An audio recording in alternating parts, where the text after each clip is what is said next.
Good morning. আজ topic হচ্ছে বুক bank for poor students, দরিদ্র শিক্ষার্থীদের জন্য বই ব্যাংক। তো প্রথমে জানা যায় বই ব্যাংকটা কি জিনিস।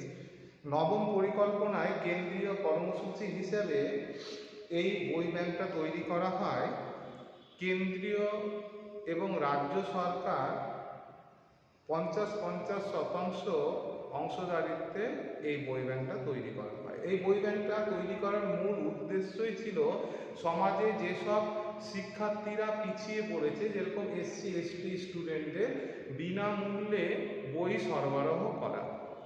এই জন্য 2003 খ্রিস্টাব্দে দশম পরিকল্পনায় এই কর্মসূচিটি পুনর্গঠিত করে PMS পোস্ট ম্যাট্রিক স্কলারশিপের সঙ্গে যুক্ত করা হয়।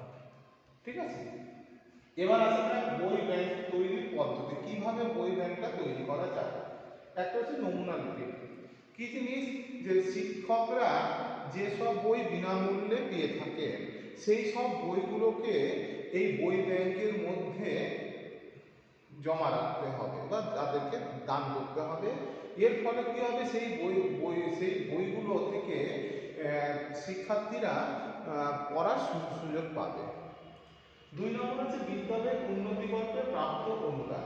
বিদ্যালয়ের উন্নতিকল্পে যেসব অনুদান প্রাপ্ত হয়ে থাকে সেই সব অনুদান থেকে বই কিনতে হবে এবং সেই বইগুলো বই ব্যাংকের মধ্যে জমা করতে হবে। ফলে সেখান থেকে শিক্ষার্থীরা নিয়ে সেই সব বই পড়তে পারবে। ধনী ও উদার মনোভাবাপন্ন মানুষ। সমাজে এমন দেখা যায় অনেক ধনী এবং উদার মনোভাবাপন্ন মানুষ আছে যারা বই বা অর্থ দান করতে চান। তারা যদি এইসব বই ব্যাংকে যদি তারা অর্থ দান করে, এর ফলে কি হবে, সেই অর্থ দিয়ে বই কিনে অনেক ছাত্রছাত্রী কিন্তু শিক্ষার্থী কিন্তু সেই বইগুলো কিন্তু তৈরি করতে পারবে।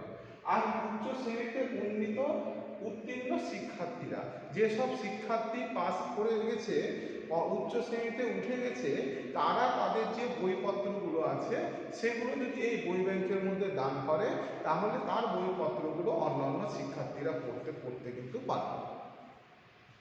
এবার হচ্ছে বই ব্যাংকের উপযোগিতা। কি উপযোগিতা আছে এই বই ব্যাংকে? বই ব্যাংকের উপযোগিতা হচ্ছে বই ব্যবহারের নির্দেশাবলী। বই ব্যাংকের মধ্যে কিছু কিছু নির্দেশাবলী দিয়ে দিতে হবে শিক্ষার্থীদের জন্য, যেরকম নির্দিষ্ট সময়ে বইটা ফেরত দেওয়া, বইয়ের মধ্যে কভার লাগানো, বইকে যত্ন করে রাখা, সেই সব নির্দেশাবলী কিন্তু দিতে হবে, যার ফলে কিন্তু শিক্ষার্থীরা কিন্তু সেগুলো মেনে চলবে। সহজলভ্য, বই নেওয়া এবং দেওয়া প্রক্রিয়াটাকে খুব সহজলভ্য করতে হবে। সমাজের সকলেই যেন বিনামূল্যে যেন সেই বইগুলো পায়। যারা পিছিয়ে পড়া শ্রেণী আছে, এসসি এসটি শ্রেণী, তারা যেন আরও বেশি করে কিন্তু এই বই ব্যাংকের মধ্যে আসতে পারে, সেই দিকে কিন্তু নজর দিতে হবে। পিছিয়ে পড়া শিক্ষার্থীদের উৎসাহিত হয়। এইসব বইগুলো যদি তারা কেউ বিনামূল্যে পায়, বিনামূল্যে পড়তে পারে, তাহলে কিন্তু যারা পিছিয়ে পড়া শিক্ষার্থী আছে তারা সমাজে তারা কিন্তু অনেক ক্ষেত্রে উৎসাহিত হবে এবং তারা কিন্তু এইসব বইগুলো কিন্তু পড়বে। আর মেধাবী শিক্ষার্থীদের সুবিধা, সমাজে অনেক মেধাবী ছাত্রছাত্রী আছে যারা বইয়ের অভাবে কিন্তু তারা কিন্তু পড়তে পারে না। ঠিক আছে, তারা দরিদ্র, সেই সব দরিদ্র মেধাবী ছাত্রছাত্রীরা কিন্তু শিক্ষার্থীরা কিন্তু এই বই ব্যাংক থেকে বই নিয়ে কিন্তু তারা পড়তে পারবে এবং তাদের কিন্তু রেজাল্ট কিন্তু তারা ভালো করতে পারবে। এই হচ্ছে বুক ব্যাংক ফর পুয়ার স্টুডেন্টস, দরিদ্র শিক্ষার্থীদের জন্য বই ব্যাংক।